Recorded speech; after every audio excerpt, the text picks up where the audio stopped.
I think the issue is that we fail to look back at look back at our purpose, our mission. We gotta look back because, when time goes down, you still have to remind yourself, why am I doing this? Like when I wake up each morning, I got, why am I doing this? Why am I waking up? Why am I going to work? Hello, welcome to this special edition of Founding Fridays. I'm Daniel Myers here with Lemuel Reber and our special guest, Peter Okolo. Obviously, there's a lot going on in our country right now. There's a lot of discussions being had, primarily centered around this idea of racial tension and if there's implicit bias or if there's systemic racism, if there's police brutality. There's all these different arguments flowing around. We're just normal people. We don't claim to be experts. And there's a lot of things that are like, man, it's really hard to say one way or another. But there are some things that we can know, for sure. We can know that hate is a problem. We can know that we don't want hate or to encourage hate. We can know that discrimination of any type is bad and is a problem. We can know that division is a problem. So when it comes to the way that we handle these issues and the protests and these questions that are being raised, we want to filter our conversations through what we do know for sure, which is ultimately the real solution to the problems we're facing is love. And what we need as a country is healing, and we need to be brought together, not divided further apart. So the purpose of this conversation is like, hey, we're just normal Americans, and we want to filter these things through love and through a desire to see unity. So we don't want to respond to the hatred and to the division in a way that actually exacerbates the problem even more. And we want to be able to approach these issues level-headedly and hopefully have fun in the process. It's okay to laugh about some of these topics and these issues. It's okay to smile. Like, it will help you hopefully be able to evaluate the data in a level-headed manner to be able to make the best decisions. Because as all of us know, sometimes the worst decisions that you make, even if you feel like you have justified reasons, are made in the passions of emotion and the passions of what you're feeling. And we want to try to avoid that, hopefully. So don't be afraid to have fun when we approach these topics as well. So to get things kind of started off, Peter, why don't you kind of tell us just really briefly, like give us like the 2-minute drill of your background, like where you come from, and kind of to give us more context about your perspective. Okay, yeah, well, obviously my name is Peter Okolo. My parents are both from Nigeria. My father, he immigrated 70s, my mother mid-90s or so. So working middle-class family, haven't really gone through too much in life, but have seen a lot. And so just from my perspectives and just seeing other people, my friends, my family, I think this will be a great time, to really just dive into what we've seen and how it shaped our lives. So I guess I'd be classified as a first generation American too. So on my mom's side, my mom immigrated to this country when she was 6 or 7 from the Philippines. So I'm half Asian, half white. I guess would be classified in the census as dual race. But yeah, so I grew up in a cross-cultural background or in a household, and so the question of race and ethnic divides and issues in the country, for me, is actually kind of an interesting topic because I guess my ethnicity, being an Asian American, isn't really talked about quite as much in the media as much as I guess this like black and white divide here in the country. So I'm excited to kind of bring that perspective and see if that could kind of lend some context to maybe some of these issues and just to add some nuance to some of these perspectives to help us gain a holistic picture of what's actually going on. So I'm gonna balance this out by being the average white guy. I am the typical boring give him a medal. white male. You're welcome to hate on me. Go ahead. I'm ready. That side of the screen. I'm ready. I'm probably like a 10th generation American or something like that. That's a lot of generations. Yeah. I definitely have a perspective that is from just the typical white American. Nothing fancy, no bells and whistles here. You poor fella. I think this is really interesting because we have you guys are very closely, obviously both of you have parents that are immigrants. Right. Even though we're not experts, there's a lot that we can learn just from talking to each other, and that's the example that we want to set for the people watching. Is that there's a good chance you're not an expert either, but you can have a conversation like we're going to have a conversation, and you can learn a lot just through talking to people and actually listening and being humble enough to realize that there's a lot you can learn from each other if you'll do it. So I want to hear from you, Peter. Yes, sir. I think it's obvious to everybody, the conversation the country's having right now. Yeah. So there's a lot of different ways to look at it, and there's a lot of different aspects to what's going on. But so we have the rise of Black Lives Matter as a movement, which has been on the rise for several years now, but a serious resurgence of that. We also have a lot of talk about systemic racism, implicit bias, police brutality. So there's a lot of things surfacing right now, and it's really hard to sort out. Like, oh man, there's so much to it. It's really hard to sort out and even comprehend everything that's being said. But overall, just like the direction of it, do you feel like this is a good thing? The conversation that's incurring because of this, or are we going too far, or is this overall a positive thing? Right. So I believe that the heart of things is kind of where you start. Okay. You have to start from the very origin. Yeah. So I believe that it all started, well, most of it, as far as I know. Like I said, I'm not experts at this stuff, but had pretty good intentions. That's very good. good intentions. That's good. And that's a good part. But It's a good place to start. But later, as kind of time evolved and more tension and more situations kind of occurred, they kind of spiraled down. And I think the issue is that we fail to look back at look back at our purpose, our mission. We got to look back because, when time goes down, you still have to remind yourself, why am I doing this? Like when I wake up each morning, I got, why am I doing this? Why am I waking up? Why am I going to work? Yeah. It's questions that people fail to really address as time goes down. And so because that hasn't really been addressed, I believe that things have just been so dysfunctional as far as Black Lives Matter, policing, even systemic racism, institutional racism. Is it more of an issue that is like on a personal level, Right. or is it on a institutional level? It starts with the heart of man, whether it's a good heart or a bad heart. Yeah. Why it's like kind of like, why do you want to do what you're doing? There's a reason why you do it, whether it's good or bad. Yeah. So I guess kind of for the example of, Black Lives Matter, of course, what's been going on, and we're talking how blacks have been oppressed for centuries. Yeah. And kind of, like you said, the resurgence of, police brutality and all these things. It's like African Americans, they want to be heard.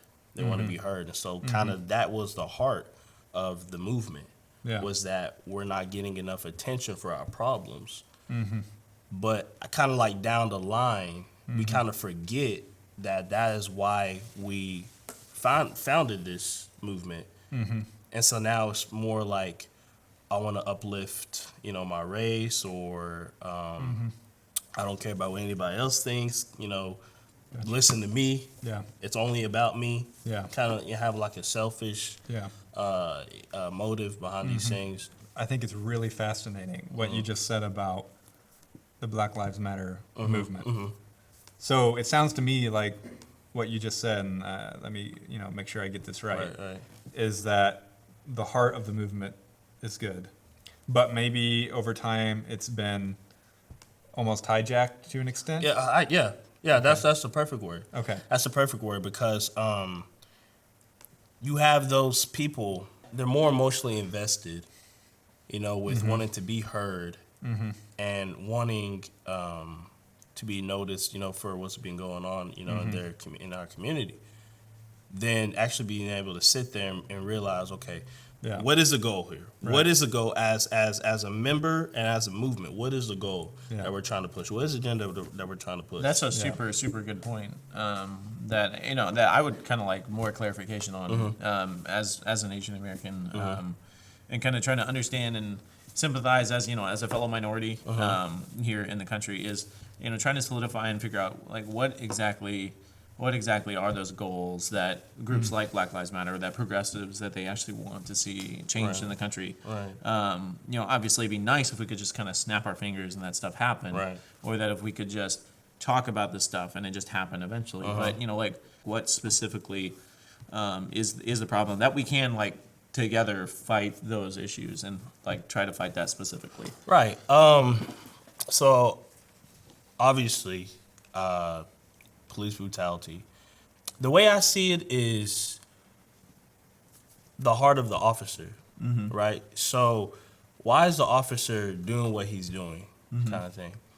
Now, if he's doing it because it's protocol, that's cool. That's what you're supposed to do as a cop.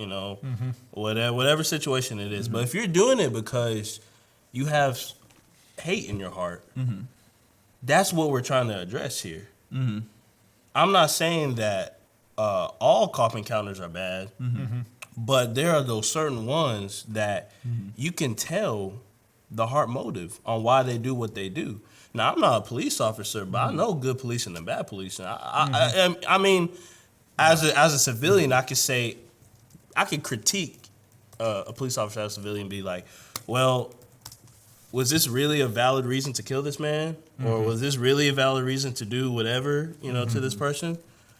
So the problem is that we need to address is that why are they doing what they're doing? It's like, why are police killing black people, for example?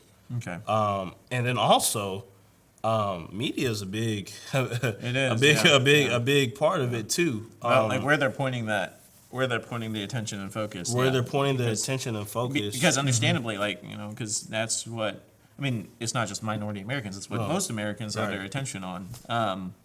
Is we're a little bit at the behest of, not exclusively, but we're a little bit at the behest of, where the media, tends to point that attention. My concern is, if there's, systemic, if are systemic shootings, I guess, to be able to kind of point to these shootings, more recently.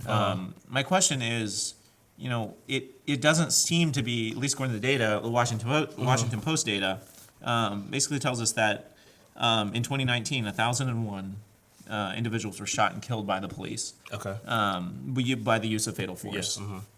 But when you kind of whittle down the numbers, a quarter of those people, so 25% of those people, were black. And when you whittle down the numbers even more, the number of blacks that were running away, that were not fleeing and were not armed, right? So they don't have a weapon, and they weren't running away from the police actively. The number of blacks that were shot and killed in the U.S.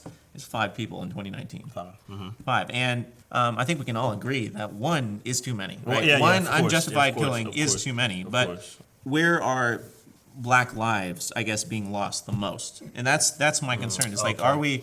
Because I think there probably is a problem and a contention to be made that black lives are being lost at a disproportionate rate than whites, but I'm not so sure it's actually happening at the hands of police, according to the data, right? And I get it, like you were talking about, the attention of the media has a big like draw on, like, oh my gosh, like, am I just going to step out and get shot? Like, I'm seeing all this stuff on TV, but if the media is specifically picking out, because we both have a science background, right? Picking out, what they call in statistics an outlying event, and focusing there, we might be losing track of, what is the actual bell curve? Like, where is that bell of where most of those lives are being lost? Right. So tell me this real quick.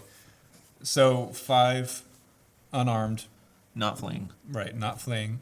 Black Americans were killed by police in 2019. Yes, 5. Four males and 1 female. What is the number of white males? So the number of white males that were shot and killed, not fleeing, not armed, in 2019, according to the Washington Post, was 19.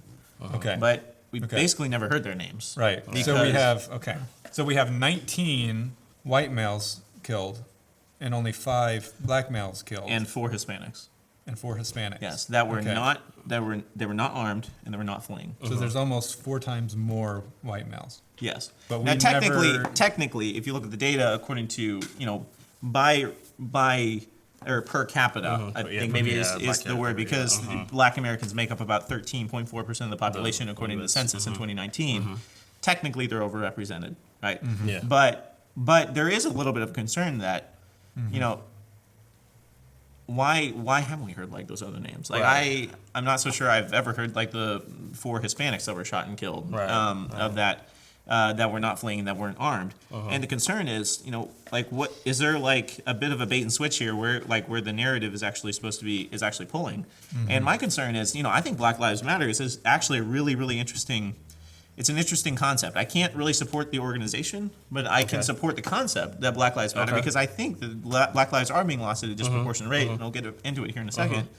But it's a concept, it's a problem called linguistic overload, where there's a phrase, Black Lives Matter. It means multiple things, right? Yeah. And so where a bit of the contention is, people look at it from those different meanings, and they say, no, it means this, and I have this opinion about it. But other people say, no, it means this, and I have this opinion about it, and that's where some of the contention comes. Right. So if we could kind of like solidify which definition we're talking about to begin with, and I actually think the phrase Black Lives Matter brings up a really important point that I believe there are a disproportionate amount of Black lives being lost in this country, but it doesn't appear, at least according to the data, that it's coming at the hands of police officers. Right. And I am afraid that George Floyd might be kind of getting our attention off of what's actually happening in the African American community, because if we actually care about Black lives, we need to look where those Black lives are being lost. Right. We've had in 2005 there were 16,500 homicides in the U.S. But what was really surprising to me is to find out what percentage of them were Black victims of homicides. And as it turns out, the number, when you combine male and female data, was 49%. That's almost, 6,500, 7,000 lives that are being lost. Right. And I barely hear anything about that in the media. And so there's a part of me that kind of wonders, like, what are the solutions to actually try to address that? Right. And does it overlap? So with this issue of Black Lives Matter, maybe those goals overlap to also help the Black community in this particular area. Right. And that's, if that's the case, then that would be awesome. But I'm not so sure that is the case, but we can get into that here in a second. Right. But I know that was a lot. Yeah, I just dumped a lot. Yeah, you good. Let me see if I can kind of exercise you guys' minds on this fact. I'm gonna assume that you have a dog at home, right? Or he doesn't like talking Say to me. that for the Okay. So you have We've been trying to talk about that. you have a nice dog. Little Let's dogs say that yap. You have and it yaps like crazy. Yeah. But it's a Yeah. dog. It's gonna give A you the dog wrong is a answer. dog, and I know you got quite Yes. a bit. Yeah, Yes. Lamb's the I dog. like them a lot Yeah, more. yeah. And like so them a lot more. let's say that. Now I'm scared of dogs personally. Yeah. But for the I think sake you of might this have that situation, issue. I'm scared of Lim's dog. oh yeah, by far. But let's say for the sake of this discussion that I myself have a dog. So let's say we're all in the park, and I don't know who you are. I don't know who you are. But I mean, one thing we have in common is that we're guys and we got dogs. We're walking them, right? Yeah. We love our dogs so much. Yeah. But let's go as far as to say that my dog all of a sudden has maybe a seizure or is like passing out or on the verge of dying, and I yell out, "My dog is dying! My dog is dying! Somebody help! Somebody help!" The phrase "Black Lives Matter" is analogous to that in respect with Trying to bring attention. to that my dog is dying. Yeah. But it would be disrespectful for you to say, "Well, my dog is good. Yeah. My dog life matters too. He's nice. He's Yeah. cool. Yeah. So it's more of who. It's kind of like the parable, like with Jesus and the 99 and the 1. Okay. Yeah. The 99 they were normal. They were good. Jesus didn't worry about them, get the but reference he to that. didn't leave. He didn't let the one go away. Yeah. He made sure that lost one was found. Yeah. So that's kind of what's going on Yeah. here is that,